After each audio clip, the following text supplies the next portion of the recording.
It is my favorite time of the week, and that's the time I always say hello to my friend Jeff Shackelford from the West Coast. Jeff, welcome. And we got to get right into it. We're told we got to get right into it this week, so we're not going to waste any time. No, we're going to cut right to the chase. Jon Rahm did not know he needed to make eagle on the last hole to force a playoff on Sunday. Whose fault is this? The player, the caddy, or both? I felt like this was a stunning admission trip, but maybe not, because some players are leaderboard watchers and some aren't. But of course it's the player's fault, without question. He is the person who's supposed to set the groundwork with his caddy and say, hey, I need to always know this. If you think I don't know where we stand, you've got to remind me. It's all on the player. It's shocking, really. Now, the good news is, Tripp, Jon Rahm has a chance to become number one in the world this week. He's going to contend in a lot of golf tournaments this year. From the golf that I watched at Torrey Pines, his game is so impressive. And I think, at least knowing this now, he's averted a disaster somewhere down the road. But wow, what a shocker. And now you, as a former player, I bet you're going to throw the caddy under the bus.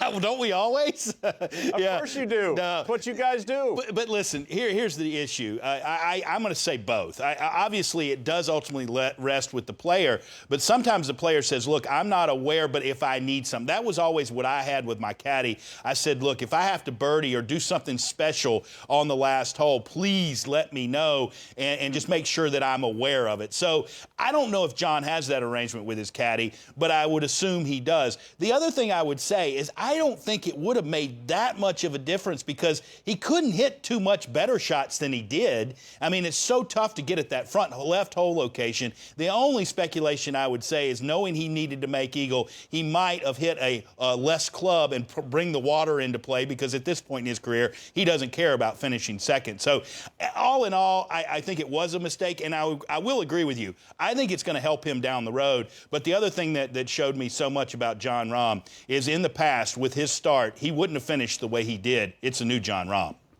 Well, I'm sure he and Adam Hayes had a little chat about it down at Phoenix. Now, moving along, Jordan Spieth, for the first time, Tripp, has fallen out of the top 50 in the world. It has been since 2013 at the Wyndham that he was number 51. What do you think here? What are you seeing? Is this another sign of concern that he had kind of a rough weekend at Torrey Pines? Well, it's analogous to last year. I mean, he had a good Thursday, Friday, and then an awful Saturday, Sunday. And I mean, that's really what he was doing last year. I mean, he was up there in scoring in the first round last year and right up there in the second round and near dead last in the third round scoring average. So it's starting to be a concern mainly because it's the driver. Look, he never hit more than 7 fairways all week. In fact, on the weekend, he drove it very, very poorly. The other thing, too, is his distance from the fairway is a lot further than it used to be. I mean, in 2006-15, when he had that great year, he was about 26 feet from the edge of the fairway on his misses. Now he's up over 40 feet. So he's missing it wider. He's missing it more often. He's got issues with the driver. He's going to have to get that fixed because he needs to play from the fairway. In this case, I have to say you're wrong, only because I actually got to watch him a little last week. And I know two things. One, the fairways are so narrow at Torrey Pines, Tripp, and I would throw those numbers out. Also because the one number that stood out last week was his putting wasn't actually very good. The other thing is, and now this is just strictly visual, Tripp, I thought his golf swing looked beautiful. It was tight.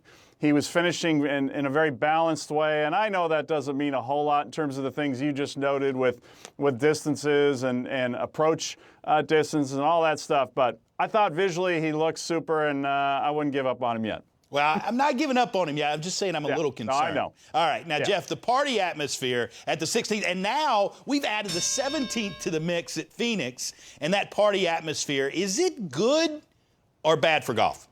Yeah, it's good for golf, Tripp. The only caveat is that when it spills over into something that gets where the players feel like they're being harassed and being picked on. We love good needling. We want everybody to have a good time out there. I love that the 17th hole is part of it now, one of the great holes all year on the tour to watch. So, yes, it's good for the golf and good for the PGA Tour and the game in the world. But just, come on, fans, just don't be too cruel, okay, with the needling. Yeah, don't carry it over. But look, we want to be booed when we hit bad shots. Kind of like it. I mean, I was like, one time I said, I hadn't been booed here yet, and I hit a shot, and it started curving, and the guy playing with me walked by me on the tee, said, get ready, buddy. And sure enough, it went down off the green, and I got the boo birds out. That's fine. And look, it's fine if it's there, just where it is in the schedule, and it's fine on those 2 holes. They're not the hardest holes, let's face it. You wouldn't want to have that kind of intimidation on a very demanding shot. The 16th's kind of a mundane 9-iron most of the time, 8-iron. So it's a really mundane hole. It's right. It fits with that tournament. I wouldn't want to see it every week, but I'm glad we get to see it this time of year.